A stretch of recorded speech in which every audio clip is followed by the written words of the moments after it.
The commentators were the most like pro-Aces commentators ever. Once that little thing says live on air, you're supposed to be unbiased, announcing all that we and this and that. No. There are storylines every week, controversy, drama. When Caitlin Clark is not playing, the biggest story in the WNBA is generous fans donating dildos. Becky Hammond went off on Kathy Engelberg for the lack of good officials in this league. It don't take 10 weeks to get over a groin injury. Then we find out it ain't the groin as of yesterday. 2 minutes ago, ESPN just dropped a bombshell firing major commentators accused of humiliating Caitlin Clark. Fans are calling it the wildest move of the playoffs. When Caitlin Clark is playing, the WNBA is a major topic in the mainstream media. There are storylines every week, controversy, drama when Caitlin Clark is not playing. The biggest story in the WNBA is generous fans donating dildos. The commentators covering the Fever versus AC's games were described as extremely biased, openly supporting Las Vegas instead of staying neutral. At one point, a commentator even referred to the Aces as we, which immediately raised red flags among Fever fans who felt disrespected and humiliated. Like, it was the most pro-Aces people you will ever see that were commentating on what you call it on the Fever versus Aces Games 1. They were so pro-Vegas. They were absolutely not in any way neutral. I'm pretty sure I heard a commentator refer to Vegas as we, but that's just kind of the thing. It is what it is. That is what it is. Like, it is the old WNBA, as we always joke. Like, I saw a thing someone joking about. It's like they root against the underdogs. Originally, ESPN assigned Pam Ward, Lena Robinson, and Angel Gray to call the Indiana Fever playoff game, but their clear favoritism caused outrage. Fans pointed out moments where these announcers spoke as if they were part of the Aces, saying things like, "we us," which crossed the line from commentary into cheerleading. We now have Ryan Rico, you bet. I love when Ryan Rico do that, you bet. We got Ryan Rico, Rebecca Lobo, and Holly Rowe announcing the Indiana Fever versus the Las Vegas Aces game. Now, last game we had this other group, this Pam Ward group, where they were literally saying we for the Las Vegas. Oh, we've got to do this. Oh, we made a joke. Like, what do you mean we? What do you mean we? Even Skip Biss stepped into the controversy, questioning the credibility of information being shared around Caitlin Clark and the Fever. He noted how strange and inconsistent the narratives were, fueling suspicions that Clark and her team were being unfairly portrayed by voices in the media. Now, with that being said, Skip Biss. Now, Skip Bayless originally wasn't a fan of Kane Clark in the beginning when he was on Undisputed. He's kind of going rants about her and stuff. But slowly but surely, soon as Kayla Clark came into the W looking like Michael Jeffrey Jordan, Skip Bayless quickly and swiftly changed his tune on a young superstar. Becky Hammond also expressed frustration about officiating in league professionalism, making comparisons to the NBA. She highlighted how a lack of accountability from leadership and officials was damaging the integrity of games, which echoed the larger frustration fans had toward biased commentary, humiliating Caitlin Clark and her Fever team. Becky Hammond went off on Kathy Engelberg for the lack of good officials in this league, talking about there would be fights, all types of stuff had this been in the NBA. Now, you gotta remember Becky Hammond worked in the NBA under the legendary one of the GOATs, Greg Popovich. That is who she learned from. So she's seen NBA physicality. She's seen that era where it was physical as well.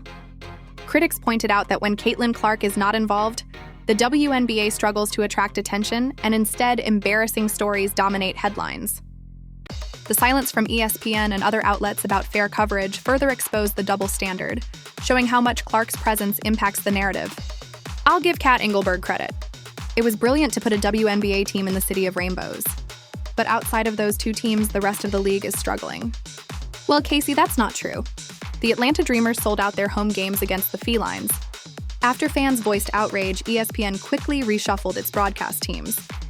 Pam Ward, Lena Robinson, and Angel Gay were moved away from Indiana Fever games and reassigned to other matchups, signaling that the network had recognized just how damaging their biased commentary had been. So they're no longer involved in this game right here. They are in fact now going to be on a game that does not have the Indiana Fever involved, which is a good thing to see.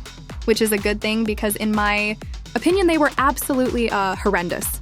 ESPN replaced the original group with Ryan Rucco, Rebecca Lobo, and Holly Rowe, a team seen as more balanced and professional.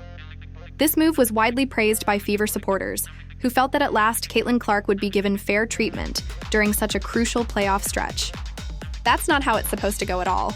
So, I think this was the right move made by ESPN, and I think there's other shows that need to be looked at too. While we're at it, since we in this mood, since we feeling all groovy and like making adjustments, I think there's some other people that need to be looked at too. The controversy also sparked deeper questions about transparency in league coverage.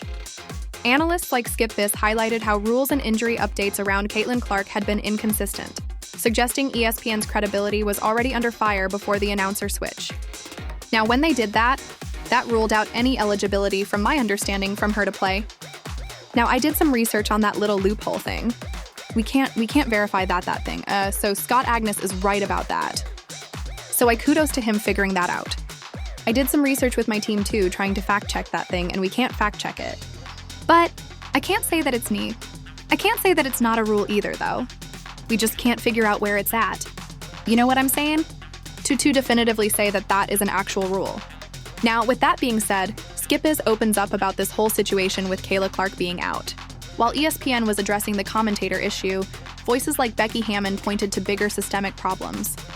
She argued that the lack of officiating standards and accountability was unacceptable, echoing why fans were furious about biased commentary. Both cases showed ESPN and the league failing to protect Caitlin Clark and the Fever. Becky Hammond is bombing on Kathy Engelberg. Talking about there would be fights. All types of stuff had this been in the NBA. Now, you gotta remember Becky Hammond worked in the NBA under the legendary one of the GOATs, Greg Popovich. That is who she learned from. So she's seen NBA physicality. She's seen that era where it was physical as well. Even ratings data supported ESPN's decision to act. Playoff games without Caitlin Clark saw viewership drop sharply, proving her impact was undeniable.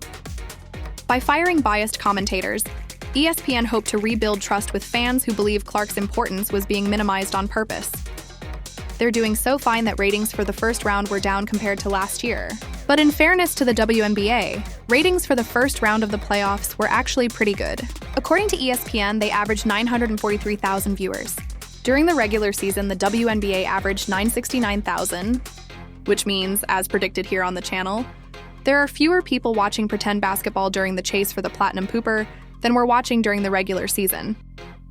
The controversy revealed how certain analysts like Carolyn Peck have been openly hostile toward Caitlin Clark.